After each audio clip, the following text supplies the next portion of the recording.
feeling. In this video, we're gonna be reacting to Sugar Daddy kills Mistress to hide his deadly secret.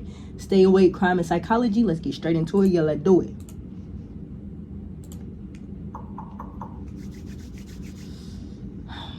Hey, St. Paul police. Did you hear what happened? This is Shane Anderson. Shane seems to be annoyed that police officers are knocking on his door, but his demeanor will quickly change from annoyed to concerned when they bring up his girlfriend, 32-year-old Alex Penning. She okay? Passed away. Damn. Alex Penning? You're kidding me. I'd be the same. I wish the police would come up to my door and say, my girl passed away. Like, literally said my girl name, bro. I would probably fall to the ground, start wailing, crying, bro. I ain't even gonna lie. Like, and it's not even because, like, you know, like, it's because the bro, the bond I made with that girl, the memories I shared with her, and you telling me she's dead, boy. Man, look.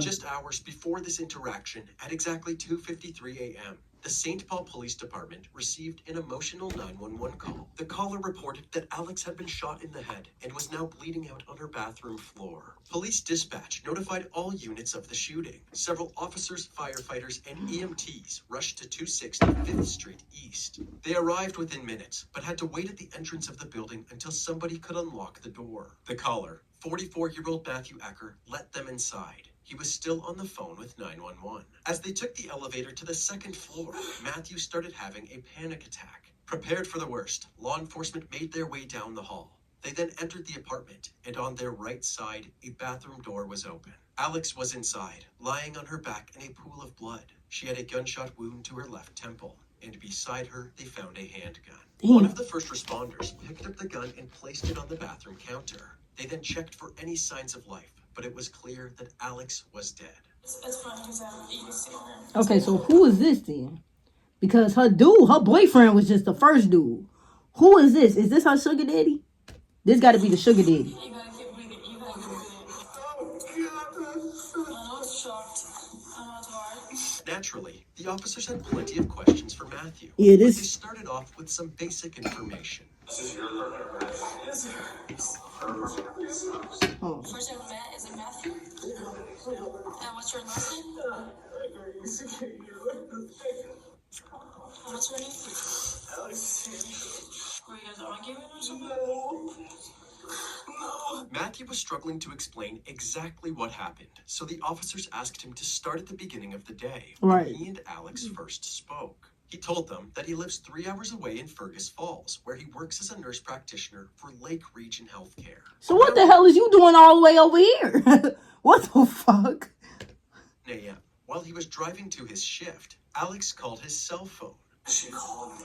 Alex told Matthew that she had gotten into a heated argument with her boyfriend, Shane Anderson, who became extremely aggressive. She sounded scared and desperate for Matthew's support, so he immediately called into work before heading to her apartment.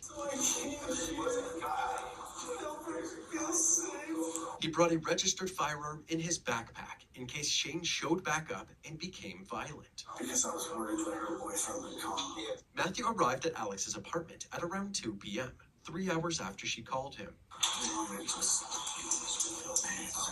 After a stressful day, the two decided to let loose for the night. They headed downtown and visited a few local bars. While at a local hotspot called Camp Bar and Cabaret, they ran into Shane, who was extremely confrontational. He came to her, they were arguing. And I came across and I stood in between them and then he punched me. After Shane was kicked out of the bar for punching Matthew, Matthew and Alex hung around for a few more drinks. And then her and I sat there and talked with other people for another 45 minutes. Then we came back here and I thought everything was fine. But within 5 minutes of returning to Alex's apartment, she suddenly became hysterical. I think she just grabbed the gun. Texas. So is he trying to say that she grabbed the gun and killed herself? Is that what he's alluding to? Hold on. Why are we playing music? I'm so And confused. standing over her dead body, he tried to plug the wound and apply pressure to stop the bleeding. I tried to do what I could. Okay. And then I washed my hands. And then you wash your hands? Correct. That's why I don't have anything. And then you call the police? According to Matthew, he called the police 4 minutes after the gun went off. So Alex's death was at approximately 2:49 a.m. Upon learning that Matthew had washed his bloody hands in the sink, the officers double-checked the sink for evidence. But not only was there no blood, the sink was completely dry. By this point, lead detectives Abby DeSanto and Jennifer O'Donnell had arrived. After being caught up to speed, they began inspecting the scene. Alcohol and prescription medications were scattered all over her apartment. Across from the bathroom was a closet door with 2 holes in it. The detectives wondered if Shane had punched this door during the argument with Alex earlier that day. They asked the neighbors if they had ever heard any fighting coming from Alex's apartment, but there wasn't anything notable to report. The detectives wondered if they could get any insight from Alex's phone. Yeah, I ain't even gonna lie, folks. Now, folks that called the police, his story not adding up, because the neighbor said they never heard no fighting for real. And then there was no blood in the sink. There's actually no trace of the sink actually being used. That's 2 times that, something you said kind of didn't add up, partner. But without her passcode, they were unable to access it for the time being. So they spoke directly to Alex's family and friends. It turns out that Alex had a history of abusing prescription medication, a habit that started in college. She eventually turned her life around, and in 2019, she graduated from a practical nursing program. She gave an inspiring speech at her graduation. Thank you to my family for never once giving up on me, where many times I'm sure you wanted to. In 2020, she was working part-time at a walk-in clinic, the same clinic that Matthew worked at. The detectives learned that even though Matthew was married with 4 kids, he immediately hit it off with Alex. Although Matthew was happy with this setup, Alex called things off shortly after the affair began. Then, in the summer of 2022, Alex reverted back to her old ways, and she began drinking heavily every day. She was fired from the walk-in clinic and struggled to hold down any new jobs. That's where Matthew saw an opening. He stepped in to financially support her, paying for her rent, groceries, and medication until she got back on her feet. As he has his own damn family with their own damn issues. He going out of his way to pay for a whole female lifestyle. Boy, y'all gotta watch who y'all lay up with, man. Shit is crazy. Alex would come to meet a sweet guy named Shane before the summer was over. They quickly fell for each other, making things official in October of that same year. But according to Matthew's story, Shane became a violent and abusive boyfriend, punching things during arguments and assaulting Alex's guy friends out of jealousy. With all of this information, detectives now had 2 goals: rule out Matthew and rule out Shane. Since there was no evidence putting Shane in Alex's apartment at the time of her death, at the time of her death, officers had to be strategic when confronting him. Curious how he would react to the news of Alex's sudden passing, the officers went directly to his apartment and knocked on his door, bringing us right back to the footage at the beginning of this video. Okay. All right, bet. So this is where we left off at. Hey, is St. Paul police? Passed away. This don't look like a man that committed that crime. I won't even lie. Partner sat down in disbelief. He's in total shock. He's in literally total shock. Genuinely shocked. He's genuinely in total fucking shock. He can't even wrap his head around the fact that his girlfriend is now dead. Unless this man is a very good fucking actor, nobody is faking that reaction. I don't think bro did. Well, we know bro didn't do it, but I don't know. Because that's a genuine reaction of total shock. The detectives asked Shane to tell them about his relationship with Alex. He said that they had met back in August. They saw each other almost every day and were even planning on moving in together. Oh. Yesterday we were talking about me breaking my lease and moving into her place. Shane essentially had nothing bad to say about the relationship, so the detectives were curious why he and Alex were arguing on the day that she died. Apparently, Alex was upset that Shane was taking too long to move in with her. So did the argument that you guys had that morning, did it get physical? No, not at all. God, no. Shane admitted that they would bicker here and there, but the fights would never escalate to violence because he wasn't a violent person. Man, but right. The detectives had a hard time believing this. After all, Matthew told them hours earlier that Shane punched him in the face while they were at Camp Bar and Cabaret. Alex showed up with that guy. He doesn't look familiar. I have no idea who this guy is. He was then asked about the holes in the closet door. He admitted to punching the holes during an argument, but he denied that they happened on the night of Alex's death. That was from a few weeks back. That was me. I was drunk. I couldn't put my hands on her, though. Even if he had broken the closet door several weeks ago, Right. it was clear that he did, in fact, have violent tendencies. in the Yeah. relationship. Before Yeah. making any accusations, the detectives needed to gather more evidence. So they asked if they could look through his phone, but Shane had conveniently lost it the night before. Despite all of these suspicious circumstances, Shane was free to go, and the detectives continued with their investigation. While reviewing the photos of Alex's body, they noticed something peculiar. Matthew claimed that Alex was already dead when he broke into the bathroom. If that was the case, her legs would be on the same side of the bathroom door. But Right. strangely, Alex had one leg on each side of the door. The detectives theorized that the door had been opened before Alex was shot. Right. To support this theory, there was Exhibit F-35, a small metal ring from the bathroom door lock that was found directly under Alex's head. It must have ended up on the floor when the door was forced open, and then Alex fell on top of it when she was shot. Little by little, the story Matthew provided was falling apart. Right, was falling apart. and bro. With Alex had actually unfolded the way Matthew said it had. So they obtained any surveillance footage that captured the two that night. At the Camp Bar and Cabaret, Shane can be seen sitting at the far end of the bar when Alex and Matthew enter the bar together. Alex notices that one of her friends is at the bar as well and ditches Matthew to go say hi. But for some reason, instead of sitting back down with Matthew, Alex sits on the same side of the bar as Shane. Shane approaches Alex and begins talking to her. Matthew sees this interaction happening and comes over to introduce himself. He reaches out to shake Shane's hand, but I wish a motherfucker would try to introduce themselves on behalf of my girlfriend. Man, ooh, yeah. Not happy. Clearly Yeah, you would have got hit hit too. I ain't even gonna lie. Begins arguing with Alex. Matthew then steps between them and immediately gets punched in the face. Alex tries to pull Shane off of Matthew before other customers split up the fight.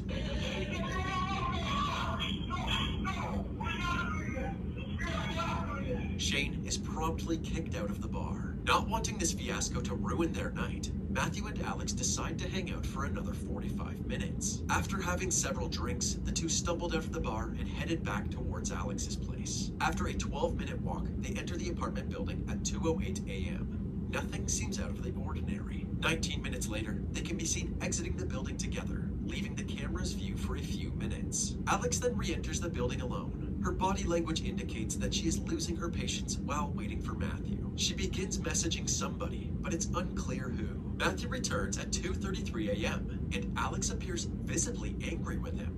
She doesn't hold the door for him and storms through the lobby. Matthew follows behind, shrugging his shoulders. Clearly, there was some tension between the two. Clearly, y'all got into it. Y'all just got into it. Matthew omitted this detail when speaking with the detectives. With all of this new evidence, they asked Matthew to come in for an interview. They gave him another chance to explain what really happened.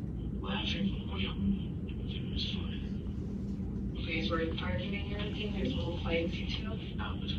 Knowing that this was a blatant lie, they started challenging Matthew's claims one by one. The first question they had was regarding the location of the gun. Matthew denied pulling the trigger, but if he didn't, then why was the gun found on her left-hand side?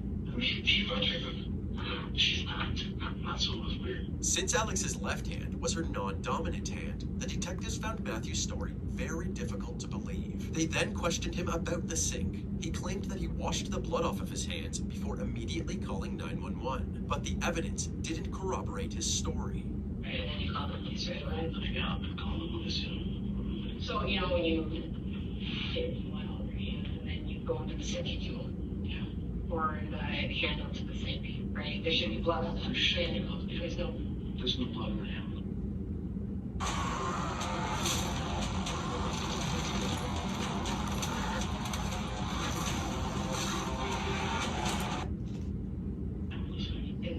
nothing in the sink, the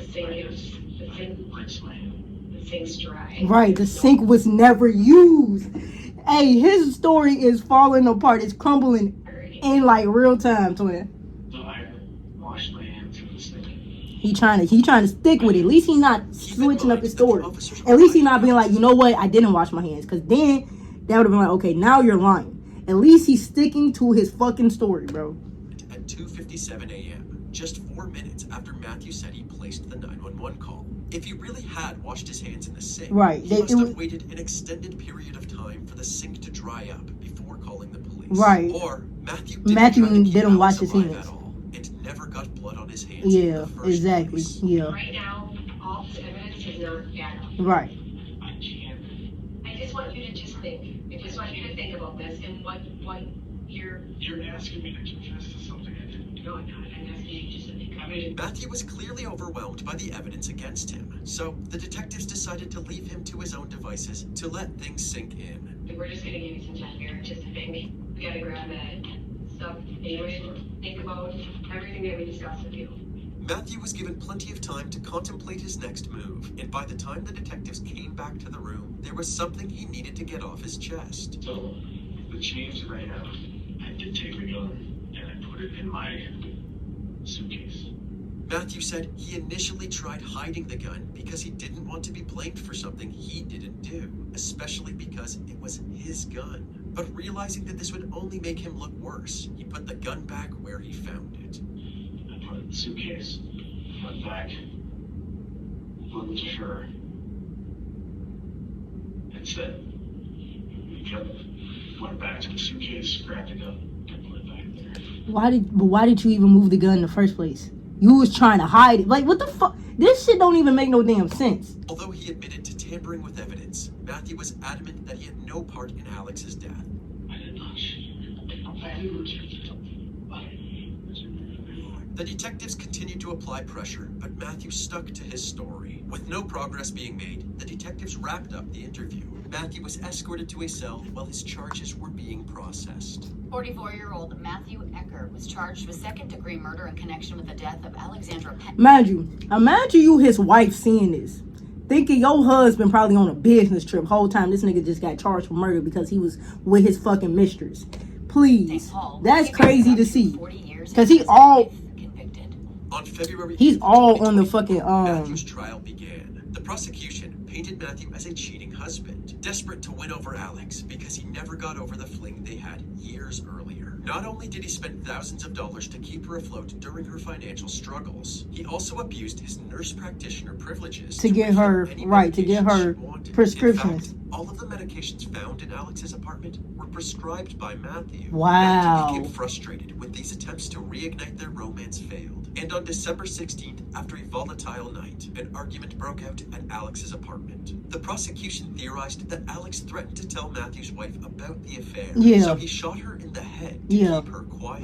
They expanded on this claim by highlighting the plethora of physical evidence against Matthew. They focused on Alex's body position when she was discovered, saying that the only way her legs could have wound up straddling the bathroom door is if it was forced open before she fell to the ground. The same concept goes for the metal ring found exactly. Under her head. The That's door lock from the lock. Busted open before she fell to the ground. They also accused Matthew of washing his hands sink to get rid of any blood or gunshot residue on them. Since the sink wasn't wet, they suggested that Matthew didn't call 911 immediately. Instead, he cleaned the gun to get rid of his fingerprints and DNA and staged it back in the bathroom. Matthew's defense attorney, YouTube star Bruce Rivers, claimed that the prosecution's case was based on pure speculation and told the jury to focus on the facts. According to the autopsy, Alex's blood alcohol level was about 3 times above the legal limit. Damn. And she had 4 different medications in her system, clearly indicating that she had a significantly altered state of mind at the time of her death. So y'all saying she was so altered that she took the gun and she put it up to her head and she shot herself? I don't even think that makes sense. Like, that don't even make sense. I genuinely think if she was that fucking incoherent, mind y'all, they said she was 3 times the legal limits. And she had the prescription drugs in her system. So she was that far gone. Like, this bitch is, mind you, she has to be gone out of her mind. And you're telling me she was that gone? No, I think exactly what happened. She threatened to tell his wife, especially in that drunken state, and he took the gun and he shot her. No way that incoherent lady. I know she was incoherent as fuck. 3 times the legal limit and opioids in your system. Yeah, nope, he did that. That Matthew refilled these medications because he believed that it was best for her. And while it may have been unethical, it wasn't illegal. As for her body position, they argued that Alex could have easily ended up that way from Matthew moving her while trying to help her. They also pointed out that there was 0 blood spatter from the gunshot found on Matthew. But the prosecution had an explanation for this. After Matthew busted open the bathroom door, Alex likely tried to hold it shut to protect herself. Right. But Matthew stuck his hand through the half-open door and shot her in the head. In this scenario, the door would have shielded any blood from landing on him, except for the hand that he conveniently washed. Perhaps the strongest piece of evidence for the defense was that despite Alex's cause of death clearly being a gunshot wound to the head, her manner of death could not be determined. The defense even hired their own forensic pathologist who came to the same conclusion. If 2 qualified experts couldn't deem this as a homicide, why should the prosecution be able to do so? Both sides rested their case and the jury began deliberations. After 9 hours, they had reached their verdict. Matthew Eckert was found guilty for the second-degree murder of Alex Penning. 2 months later, on April 3rd, 2024, Matthew's sentencing hearing took place. Alex's family filled the gallery, eager to share their impact statements with the court. Her friends Jillian and Sarah went up to the podium together for support. Countless times I picked up the phone to call Al, only to realize I won't ever hear her voice again. Alex really was a once-in-a-lifetime kind of friend. During Sarah's impact statement, Jillian looked over at Matthew to gauge his reaction, hoping to see an ounce of remorse. But Matthew's expression remained blank as he listened to the pain and suffering he had caused Alex's loved ones. Mary Jo and Jim Penning, Alex's parents, told the judge why they believe Matthew should receive the maximum possible sentence. Our hearts have been broken beyond repair, and the future trajectory of our lives has been changed forever. Man, that's insane. And I definitely think he did it too. I definitely think he did it because he had a whole wife and kids. But mind you, he was providing for her whole lifestyle. Wait, is they gonna say how much he got sentenced real quick before I hold on? Let me see.